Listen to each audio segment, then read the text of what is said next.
thing too now. There was a shocking story about you, and I was like, there's no way this is true. Yeah. When they said you were in Vegas and you beat some guy bloody and you did something to some female. Yeah. And they said they had evidence and all of this, and then I never heard anything about it again. Yeah, because it's foolishness. That's the most ignorant stuff I've ever heard made up on I was like, on Kendrick my did that? name. I doubt it. And, you know, that person, whoever made that up, owes an apology. Not to me, but to women that actually go out there and get abused. You dig what I'm saying? That's a real issue. And to be putting a person name that you know that stands for someone way more better, that's been raised way more better than that, that's not cool. There's people out there that really get abused, and there's women out there that get abused and don't say nothing and you know, live their lives through that. So Because I was like, I'm sure if that happened, there'd have been a police report. You would have been arrested. That's foolishness. That's ignorant. That's all the way ignorant to 100%. When you hear things in the news, certain things I believe about artists. That story, I didn't even think that was remotely close to your character at all. Man, you be in jail, man. They put you under the jail. You can't run from that. Money can't buy that. We learned a whole lot in the last video, and actually, I would suggest that y'all go watch part 2 and part 1 right after this. It'll provide a lot of context for this video. But we learned a lot about Melissa Nathan. We learned a lot about the tactics at her PR firm that were formed in 2024, right? We learned how the smear campaigns are carried out and how they actually work. And then on top of that, we connected the dots and found out that Melissa Nathan has been working with Drake since 2013, before she even created her own PR firm.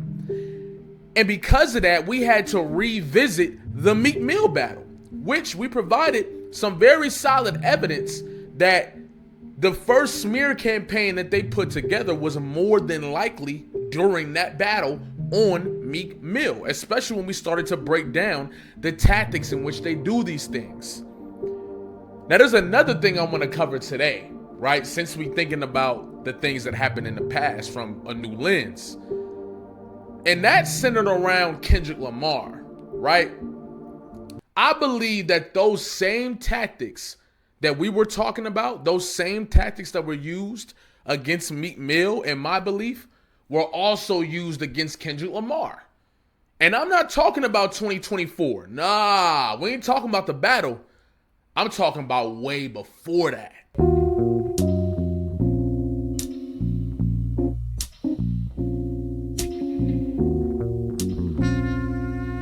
This video is about to get very surgical. Everybody a thug till them lights pull up, and everybody got a gun until ICE pull up. A middle finger to the president, cause I ain't too impressed. How the fuck you kicking niggas out? Ain't you niggas guess, so it's death to... Where is Drake at with Control? I'm probably like as done as like the rest of the world is with that record. Like I think it came and it went, you know what I mean? And not to discredit it, like it was a good moment, but at the end of the day, it's just like, it was like one of those sort of like fleeting like Twitter frenzies that like, it was cool for what it was, you know, and I'm just into making like, my thing is like, I like lasting power, you know, that's my thing. I want you to still be listening to this album in the summer or, you know, next year, where I want this to stay in your car, stay on your mind. It's like not even about the music, you know what I mean? It wasn't even about like the content of it. It just seemed to be about like, you know, all the and all the talking at the time, and now everybody's like over it. Nobody plays it. It's just like Drake made a few mistakes in the early half of his career, or went through a few things where the PR for his brand was actually damaged, but nothing to really hurt him too bad, especially in the scope of hip hop at the time. I think a lot of people were saying like, you know, oh, he's a singer and all this different stuff, but nobody was ever really getting Drake out of here for any of the things that went on super early in his career.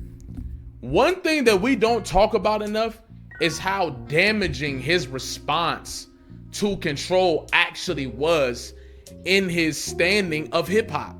I think a lot of people started to look at Drake sideways once he responded to Control the way that he did. A lot of people started to say like, okay, this confirms a lot of the things that I felt about Drake, right? This confirms that Drake not really hip hop, that Drake is too sensitive, that Drake is too this and that. As a matter of fact, one of Drake's biggest supporters to date in media had this to say about Drake back then. And before I go any further, because I know people are going to be in the comments already, I got to say I'm a huge Drake fan, but I got to call it like I see it.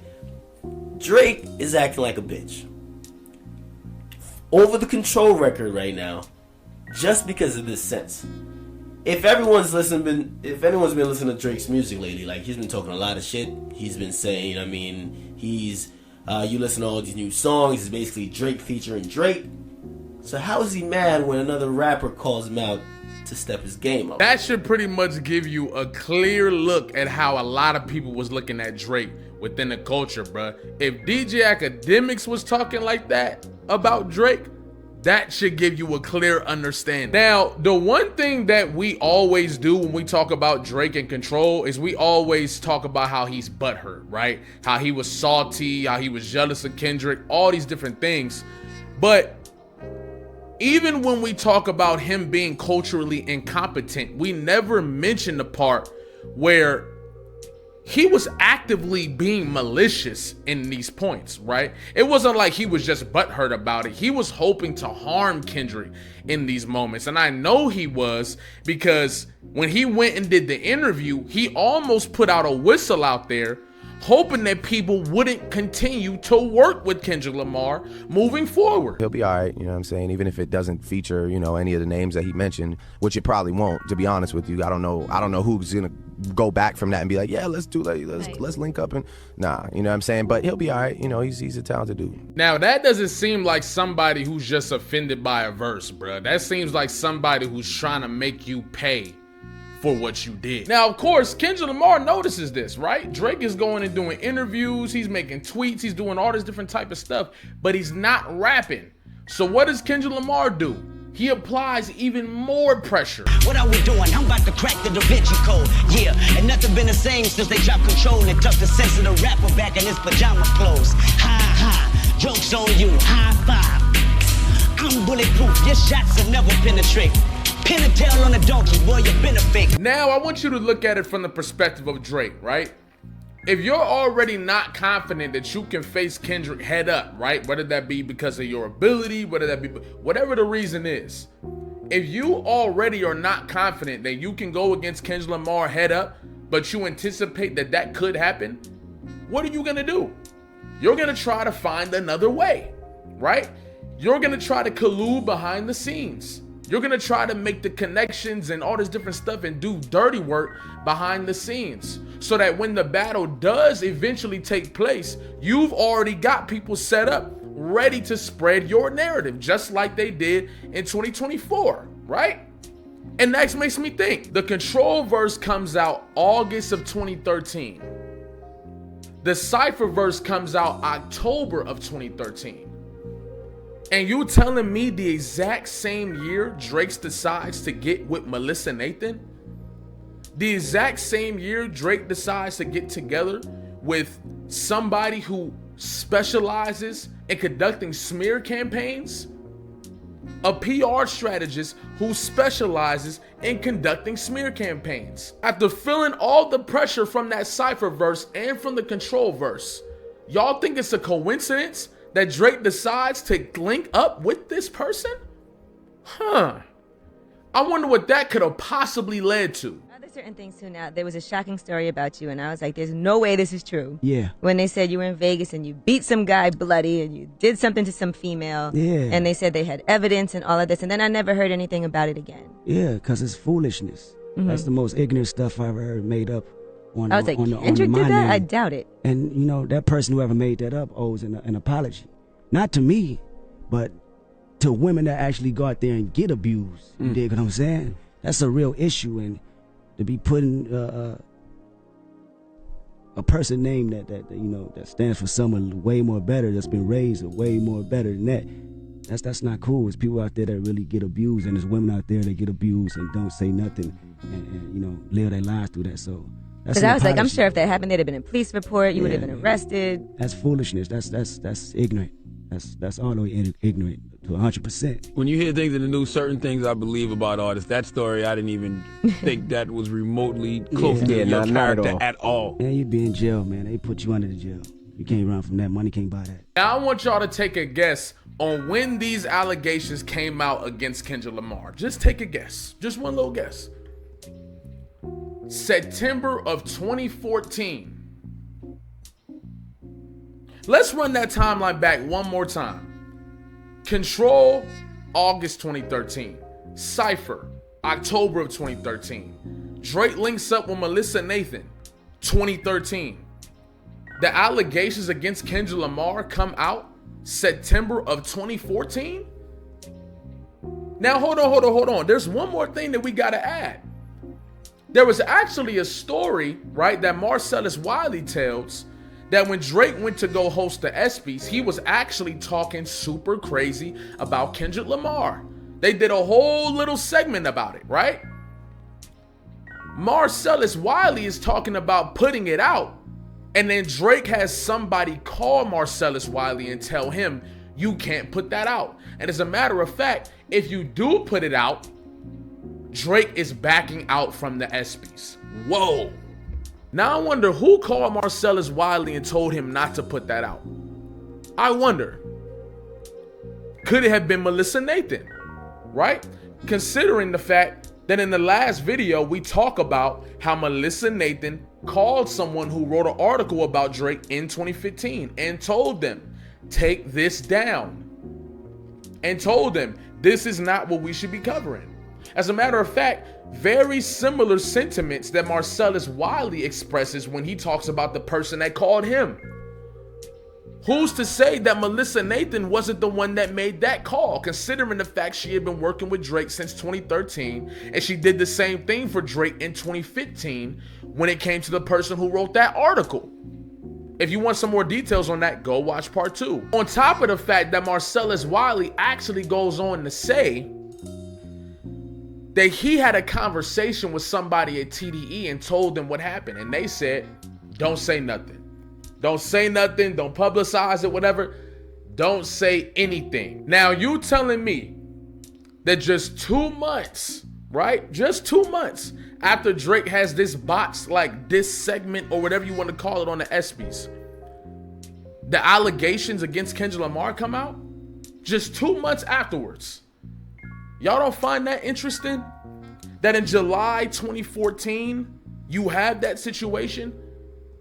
And in September 2014, these allegations against Kendrick Lamar come out? Let's see if we can put the pieces together and make some connections. Let's just see if we can do it. Who knows, right? First and foremost, let's focus on how the story came out, right? The source is Media Takeout. And just to give you an understanding of Media Takeout, which I'm sure most of y'all know, but Media Takeout was a gossip site. To the point where if you told somebody Media Takeout today, they'd be looking at it like, bro, that's from Media Takeout, bro. Nobody's taking that seriously. Like, that's how bad their reputation and their credibility has gone into the future. You feel what I'm saying? This was the original site that made this story, and they made the story based on a random statement from a security guard that nobody but the security guard knew, saw, or whatever. She talks about talking to the police, and there's no police report, there's no nothing, right? So Media Takeout had no choice but to take it down because there was nothing that could actually back the claim. There was such a lack, right, of evidence around this story that nobody bought it. You couldn't even get haters to buy it because it was such a non-substantiated story. There was no evidence, there was nothing that could back this thing up. So they had to take it down. So based on that alone, we don't even got to do a crazy deep dive. Based on that alone, let's take a look at what this PR firm that Drake is aligned with, right, is being accused of in these lawsuits. Because if you haven't watched part 2, what we kind of went over was the fact that the PR firm that Drake is connected to with Melissa Nathan, who was the founder, is in a lawsuit, multiple lawsuits, for a list of things. Let's go over some of these lists and see if we can find what we just saw here. So this PR firm that Melissa Nathan is the founder of and that Drake is a client of are in lawsuits, right? And they're being accused of a few things. And there's 3 things that I really want to focus on. Planning negative media stories about the targets, right? So that could look like setting up a scenario. That could look like having a person who is in a certain situation, having them create the narrative and putting it out there and sharing the story. Whatever it looks like, planting the story is the number one thing. creating anonymous or third-party websites spreading allegations. So making your own websites to make it look official, right? Whether it's anonymous so you don't know who's really creating the website, or it's a third-party website, right? Somebody using another website to get these allegations off. Now, this is the thing that makes it very interesting. SEO optimized blogs and gossip sites pushing the same headline. Interesting. All of these things meet the qualifications to how these allegations ended up being spread about Kendrick Lamar. Every single one of them. It meets and checks the criteria, right? Now, some people will say, well, hey, man, that was just a coincidence. You thinking too hard. Are you sure? Now, what I'm curious about is this.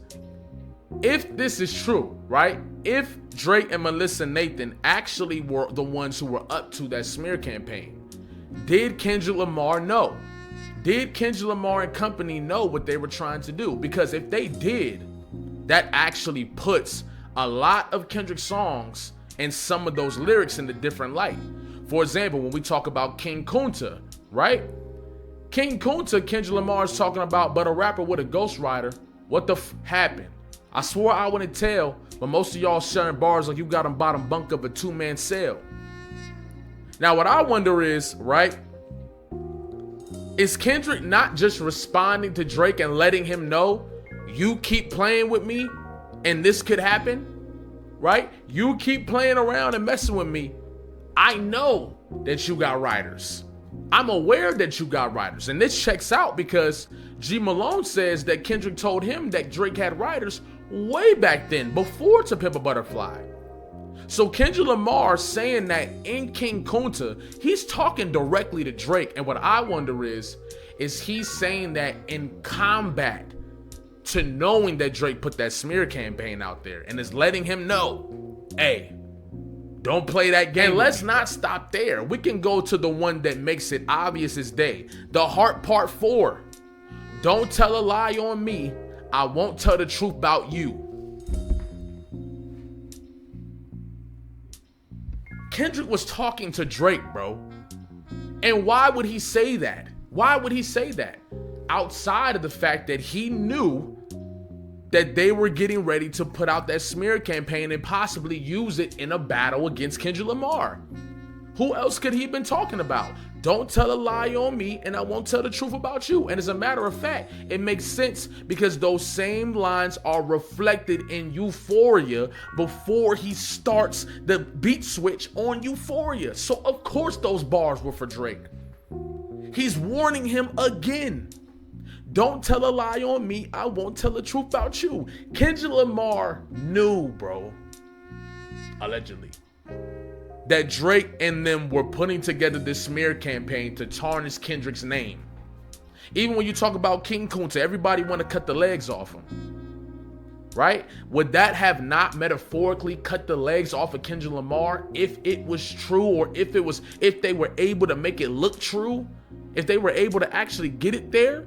If Kendrick Lamar's reputation wasn't so impenetrable at the time, and even currently, right?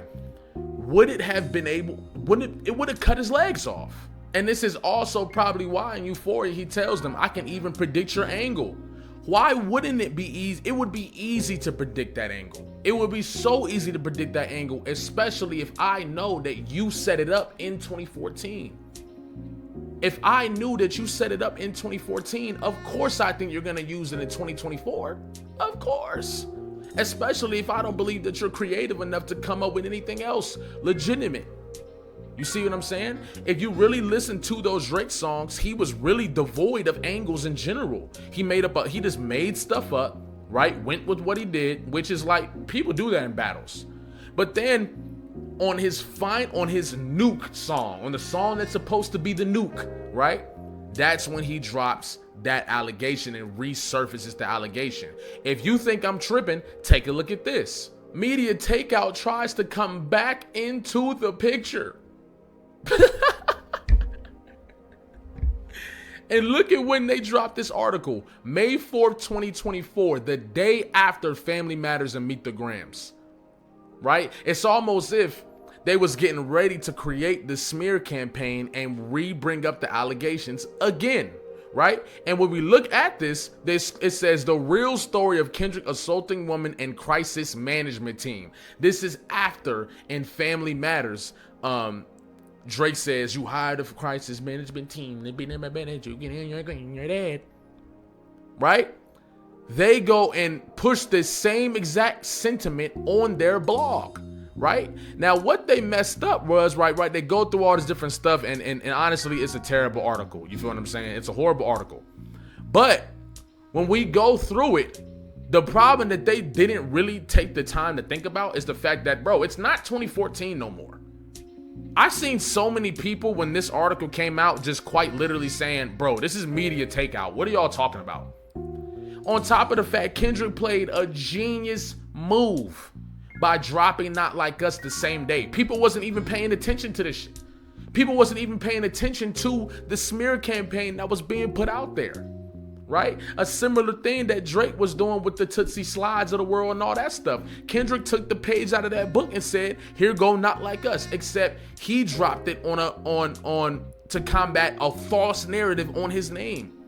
Now, in this media takeout, they don't really say nothing. They don't bring up no new evidence or anything. The only thing that they add is, yes, Kendrick Lamar's team came and told us not to post it, which in reality, that's what PR team's supposed to do and all that stuff.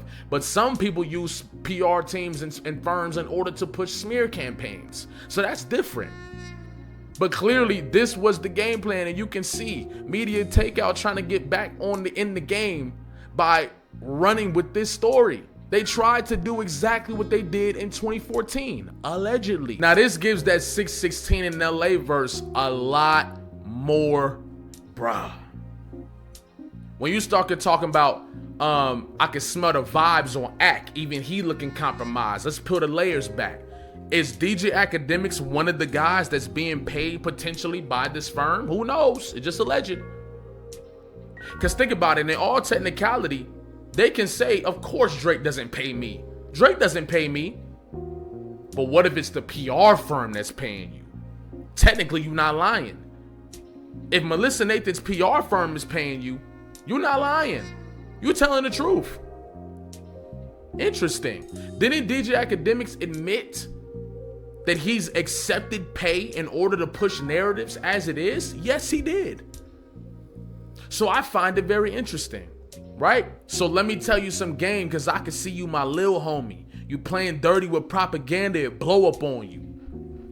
Right? You trying to use this same narrative that you was going to use on me in 2014. I know you going to use it. And I promise, if you say anything along them lines, it's going to be bad for you. It's going to blow up on you. And that's exactly what happened. You playing dirty with propaganda, it blow up on you. You playing nerdy with Zach B and Twitter bots, but your reality can't hide behind Wi-Fi. When you're doing all of these things that this PR firm is being accused of, right? Which is, when you look at that verse, that's kind of what Kendrick is doing. Even in that sense, it's not going to be enough, because in reality, in the real world, it's way bigger than the internet. And I think that's what Kendrick was talking about. Them little memes is losing steam. They figured you out. The forced appearance is not convincing. Y'all need a new route. Y'all, as in the smear campaign, the PR firm, Melissa Nathan, everybody involved with that conglomerate that probably made a whole bunch of people in the industry fearful to speak against Drake because of what they can do. Not because of Drake's ability, not because he can drop a hit song or none of that, but because of that PR firm. Going against Drake didn't mean just going against Drake. It meant going against that PR firm that has high ties to a whole bunch of people and can make things happen. That is what makes 616 in LA amplify, if this is true, allegedly.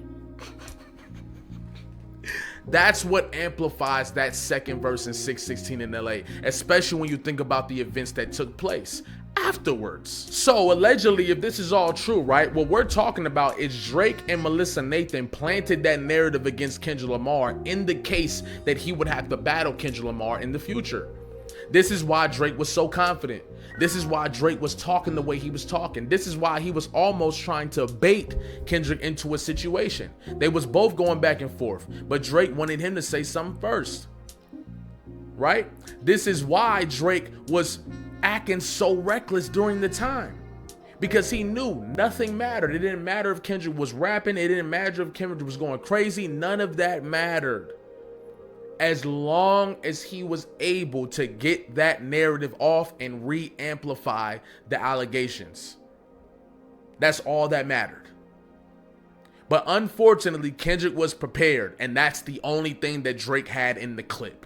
Drake didn't have no plan B, no plan C, no nothing. This whole time for 10 years, Drake had one plan, and that was to spread the allegations and re-amplify the allegations and end Kendrick Lamar's career.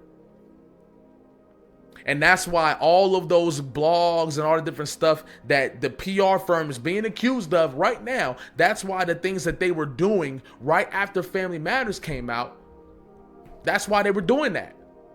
Because they were about to use the same exact tactics they've been using. And who's to say how many other people they've worked together to use this stuff on? Who knows? Allegedly. But if you're being accused in this lawsuit for these exact same things that Kendrick is talking about in the second verse of 616 in LA, and what it looks like in this whole thing against Kendrick Lamar in the battle, right? If we are noticing that these things are connected, it only points to one place. I'm just saying, it only points to one place. And the fact that we go to see that website and now the domain name is for sale, I wonder. It's getting interesting. And now what I want y'all to do is basically look around.